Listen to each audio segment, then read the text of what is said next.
La recherche de nouveaux marchés au début de l'année a été fructueuse pour les producteurs d'avocats d'Afrique du Sud. Un accord conclu en marge du sommet des BRICS au mois d'août a finalement permis à ce superfruit d'accéder au marché chinois.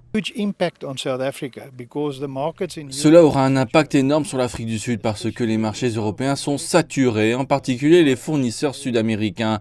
Ils sont en compétition avec nous et lorsqu'ils amènent leur production avec toutes leurs conditions commerciales, nous ne pouvons pas les concurrencer, mais si nous avons l'opportunité d'aller en Chine, à cette période de pointe où nos concurrents dominent en Europe, nous aurons un marché. Nous disposons de fermes que nous gérons actuellement. Certaines d'entre elles se portent plutôt bien et notre intention est d'accroître la production d'avocats. Si d'autres pays peuvent s'ouvrir à un marché, nous serons en mesure de produire davantage et de les approvisionner. L'Afrique du Sud espère que de telles affaires ouvriront la voie à d'autres accords lors de la CIE 2023. Plusieurs producteurs sud-africains participent à la 6e édition de cette foire commerciale annuelle à Shanghai. Le vin, le thé rooibos et le bœuf d'Afrique du Sud sont déjà populaires dans une grande partie de l'Asie. Mais peuvent-ils maintenant se frayer un chemin en Chine ?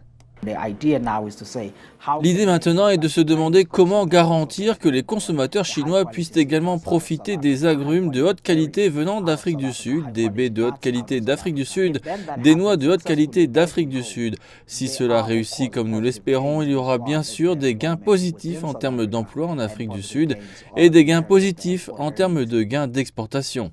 Plus de la moitié des produits agricoles d'Afrique du Sud sont destinés aux marchés étrangers. Pourtant, son principal partenaire commercial, la Chine, n'en représente que 5% pour le moment.